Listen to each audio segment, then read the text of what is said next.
Baik, Assalamualaikum warahmatullahi wabarakatuh. Kembali lagi, kita akan mengerjakan Cisco Networking Academy pada chapter 6, yaitu 6.2.7 Lab.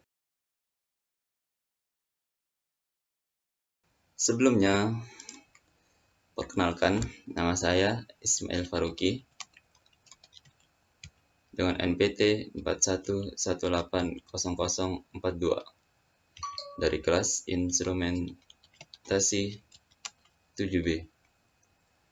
Nah, di sini kita akan membuat sebuah aplikasi web pada Docker container dengan 6 part. Yaitu yang pertama, launch the dvast VM, kemudian create a simple bash script. Lalu di part ketiga kita akan membuat a sample web app. Nah, pada part keempat, configure the web app to use website files. Kemudian di part 5 kita akan membuat bash script to build and run a Docker container. Lalu di part ke-6, build, run, and verify the Docker container. Langsung saja kita masuk ke apa saja yang dibutuhkan, yaitu satu PC dengan operating system, lalu VirtualBox, dan dvast virtual machine.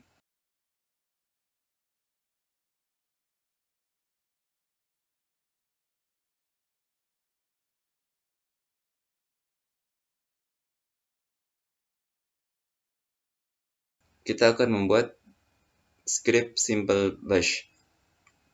Sebelumnya kita buka dulu terminal, lalu kita masuk ke foldernya, yaitu cd labs devnet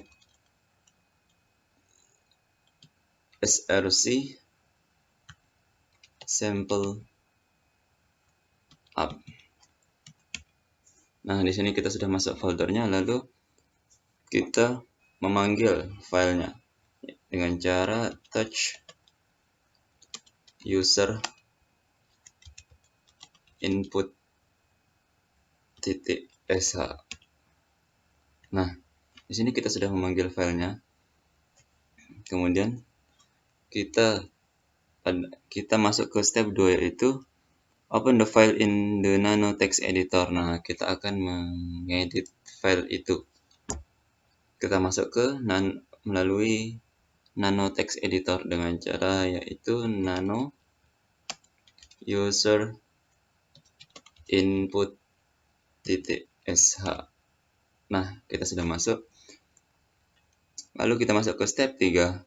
Add the shebang will tells the system that this file includes command that need to be run in the bash shell. Nah, ini kita masukkan. Langsung kita copy.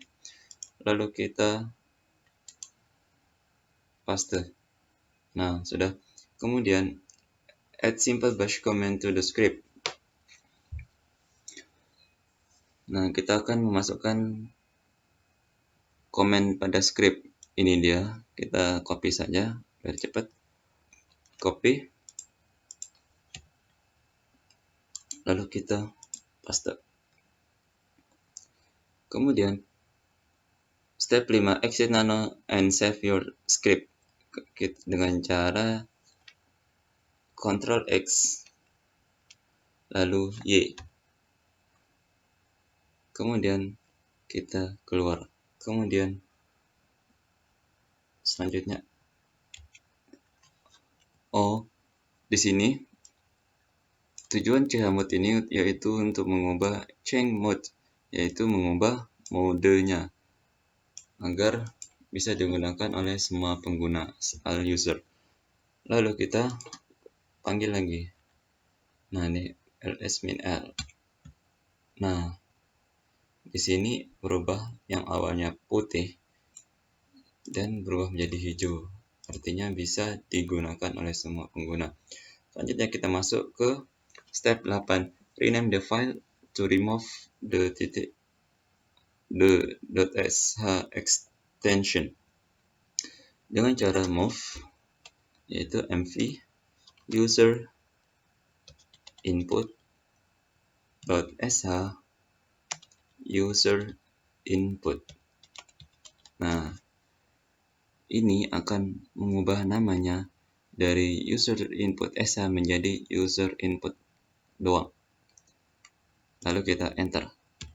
Oke, sudah berhasil. Kita masuk ke step 9. Kita jalankan filenya dengan cara titik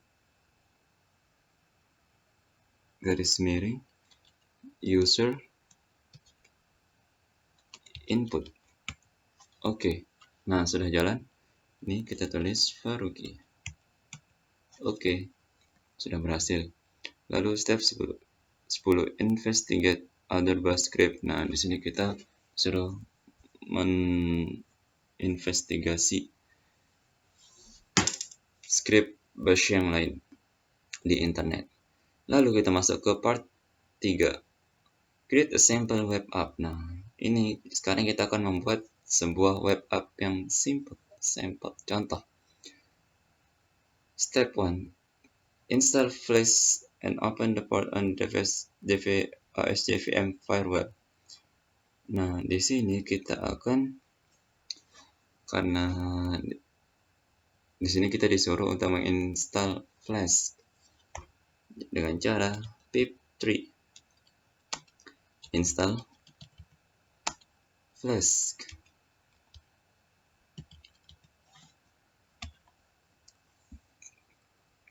Oke, kita tunggu beberapa saat. Kita jalankan filenya dengan cara titik garis miring user input. Oke, nah sudah jalan. Ini kita tulis Faruqi. Oke, sudah berhasil. Lalu step 10 investigate other bash script. Nah, di sini kita suruh meninvestigasi script bash yang lain di internet. Lalu kita masuk ke part 3. Create a sample web app. Nah, ini sekarang kita akan membuat sebuah web app yang simple. Sampel contoh. Step 1. Install Flash and open the port on SJVM firewall. Nah, di sini kita akan, karena di sini kita disuruh untuk menginstal Flash dengan cara pip3 install Flash.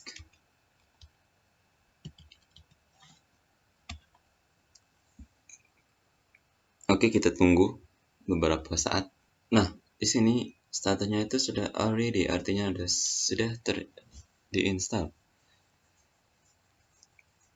Kemudian kita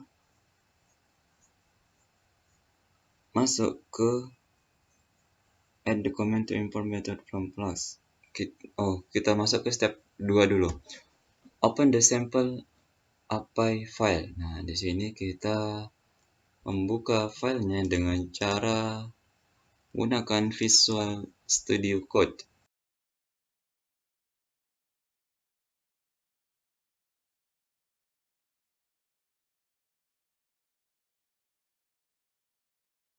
Sudah terbuka, lalu kita pilih sample app. Dan ini, kita salah. Ini sample app, kita buka. Oke.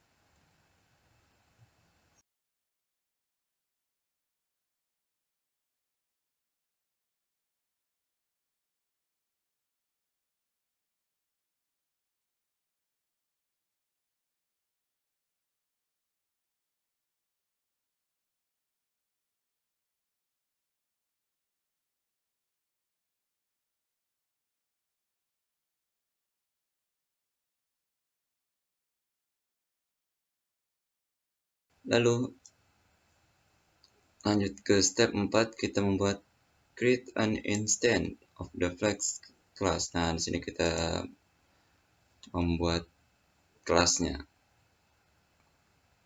Oh, sini ternyata kurang. Kita tambahkan. Oke, sudah. Kemudian kita ke step 5. Define a method to display the client IP address. Di step 5 ini kita akan mendefinisikan metode untuk melihat IP address klien. Dengan cara ini, kita copy saja supaya lebih cepat. Oke, sudah berhasil. Ini kita rapikan dulu sedikit. Oke. Lalu kita enter. Selanjutnya kita masuk ke step 5, configure the app to run locally. Nah, di sini kita harus konfigurasi aplikasinya supaya berjalan dalam lokal, di lokalnya. Ini server lokal. Kita copy paste. Oh, terjadi kesalahan.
Oke, di sini sudah terbuka. Lalu kita tambah dan sini kita tuliskan ini URL-nya. Kita paste. Oh, salah. Mohon maaf di sini karena kontrolnya sedikit rusak. Jadi harus bersabar. Kita copy paste saja. Oke, lalu kita enter. Nah, you are calling me from 127.0.0.1. Ya, sudah sama. Lalu kita open another terminal. Nah, di sini karena sudah, kita langsung tutup saja.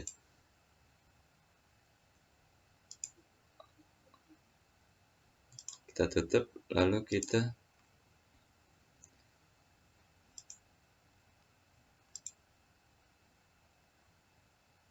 open terminal. Nah,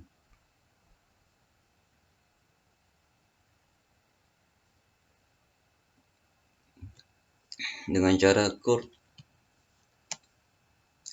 http slash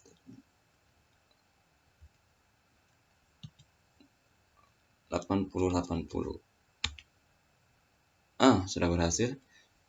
Ini artinya kita sudah connect ke servernya. Lalu kita masuk ke step 9, stop the server. Oke, kita stop servernya dengan cara Ctrl C. Oke, sudah berhasil kita stop. Lalu kita masuk ke part 4, configure the web app to use website file. Nah, di sini kita harus konfigurasi web app-nya agar bisa menggunakan website files. Yaitu kita masuk ke step 1. Export the directories that will be used by the web app. Nah, kita cari dulu direktorinya dengan cara dengan cara cat template /index.html. Oke, mohon maaf terjadi salah ketik, kurang S ternyata. Oke, kita enter. Nah, di sini ini isi file dari index.html-nya. Nah, ini kemudian kita lihat ke cat static style.css. Nah, ini dari file CSS-nya. Kalau tadi kan dari file HTML, ini dari CSS-nya. Nah, ini body background like style blue. Kemudian kita masuk ke step 2. Update the Python code for the sample web app. Nah, di sini kita disuruh update. Now that you have exported the basic method, you need to update the sample app.py. Nah, di sini kita disuruh mengupdate sample app.py-nya dengan cara kembali lagi ke Visual Code, lalu kita copy from place. Oke, di sini kita masukkan di bawah ini. Nah, kemudian di bagian sini di return kita ganti, kita copy saja, lalu kita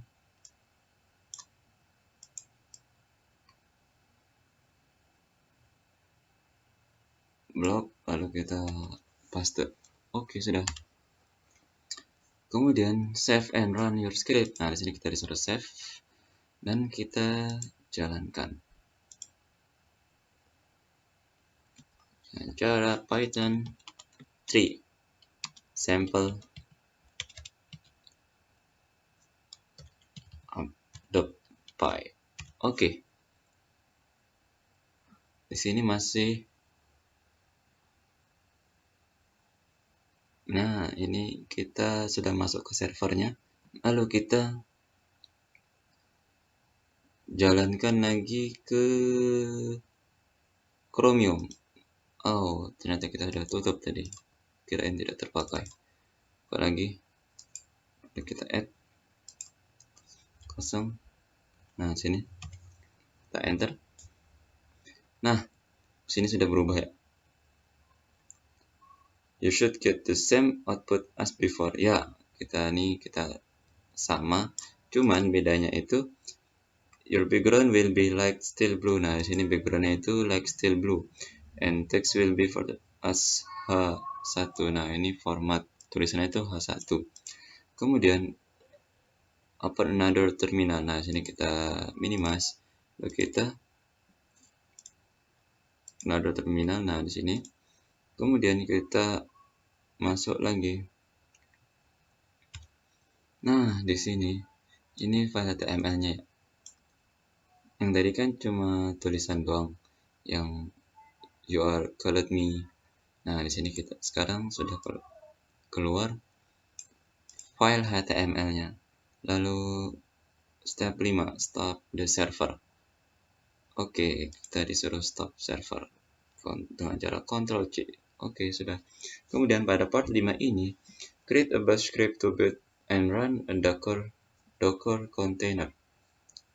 Dengan cara rinciannya itu yaitu create temporary directories to store the website file. Kita disuruh buat temporary file atau temporary directory-nya. Kemudian copy the website directory. Kita disuruh copy dan sample underscore app.py kita masukkan ke temporary directory. Kemudian kita bangun sebuah docker file, lalu membuat docker container, dan kita start, lalu menjalankannya. Nah, di sini caranya yaitu yang pertama, create temporary directories to store the website file.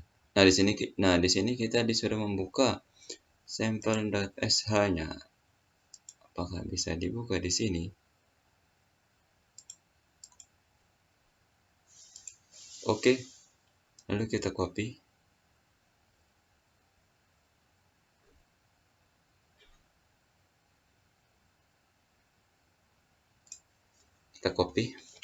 Lalu paste. Oh, terjadi kesalahan. Copy, paste. Nah, ini kita samain saja, kasih spasi. Lalu step 2-nya, copy the website directory and sample to temporary directory. Nah, di sini kita disuruh copy.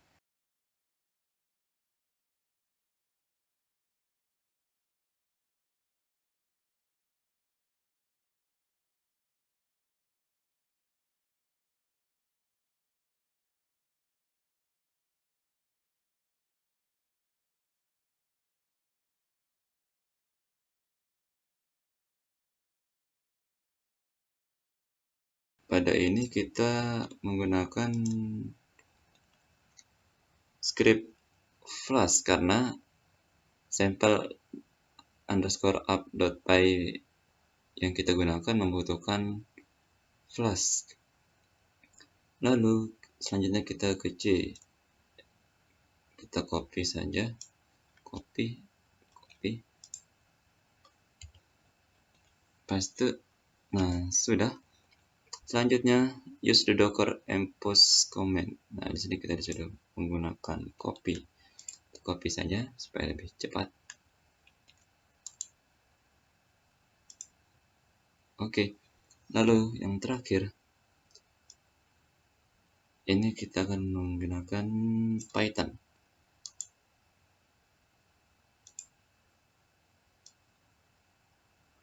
Kita copy dan paste.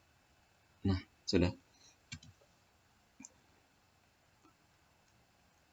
Step 4, build the docker container. Nah, di sini kita disuruh masuk, berarti harus kita kasih jarak dulu. Oke. Nah, sini jangan lupa ada titik, karena kalau tidak ada dia akan gagal. Lalu ke step 5-nya, start the container and verify it is running. Di sini kita tambahkan dulu. Nah, oke. Kita save your bash script. Nah, di sini kita save dulu. Lalu kita run. Kita masuk ke sini dengan cara bash _sample.up.sh. Oke, tunggu. Kita tunggu saja. Nah, sudah. Sini waiting. Ini karena harus di-download dulu ya. Kita tunggu saja sampai selesai.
Nah, setelah selesai di-download, ini akan masuk ke tahap installnya.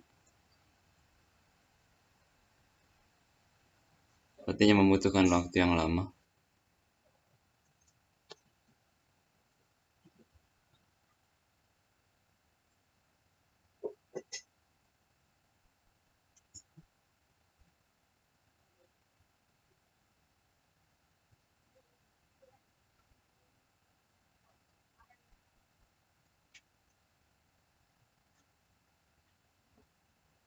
Oke, sudah.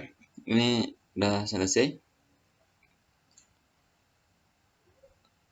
Untuk instalasinya udah selesai ya. Lalu kita sample test.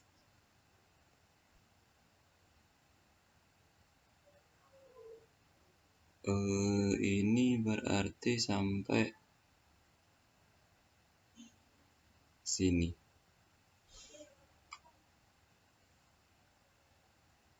Oke, lalu kita masuk ke step 2. Investigate the running Docker container and the web app.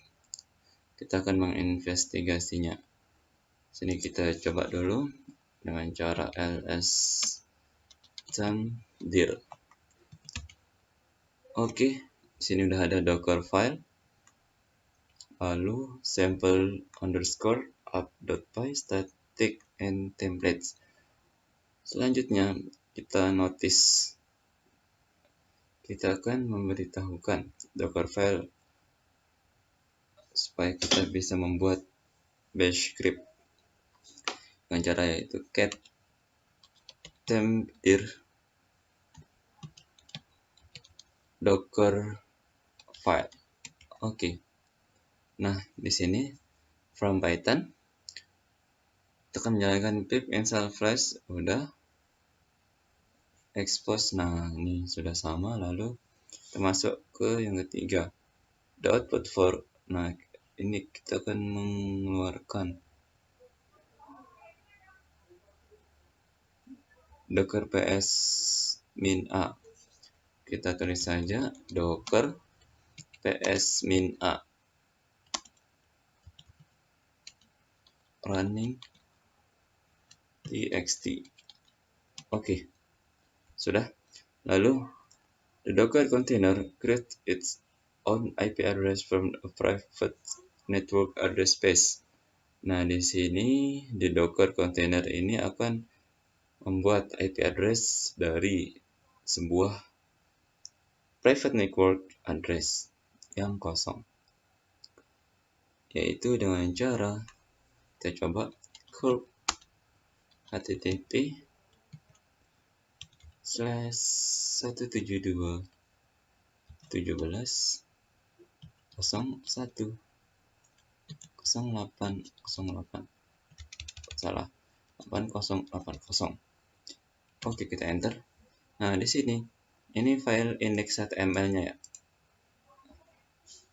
dengan server. Dan kita memanggilnya itu tanpa menjalankan server yang tadi. Bisa kita langsung panggil nih dengan docker. Lalu kita cek IP address.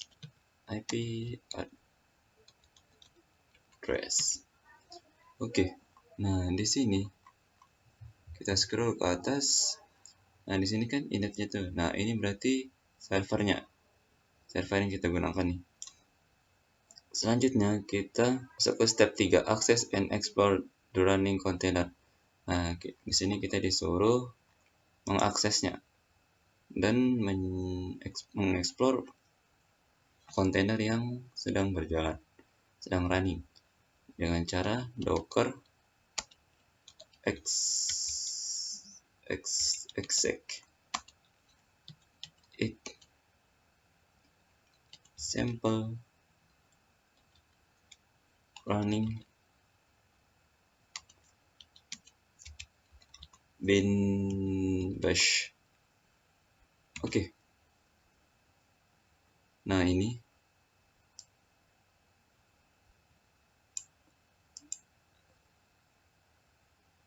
kita sudah masuk ya ke kontainernya yang sedang running. Lalu kita ketik ls.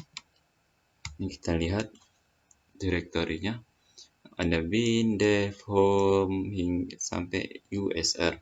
Lalu kita recall, kita panggil kembali dengan cara ls home my app. Oke. Nah, di sini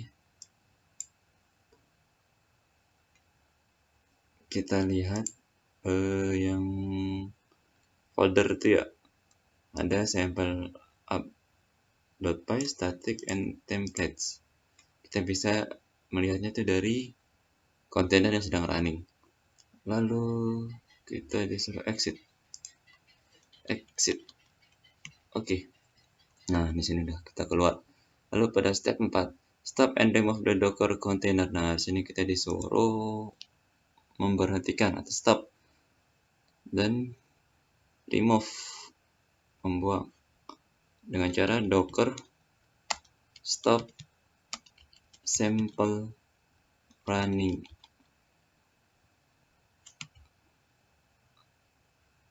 Lalu tekan enter. Nah, sudah.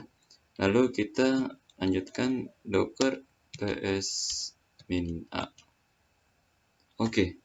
Sudah nih, ini artinya udah stop ya. You can restart a stop container with the docker start command.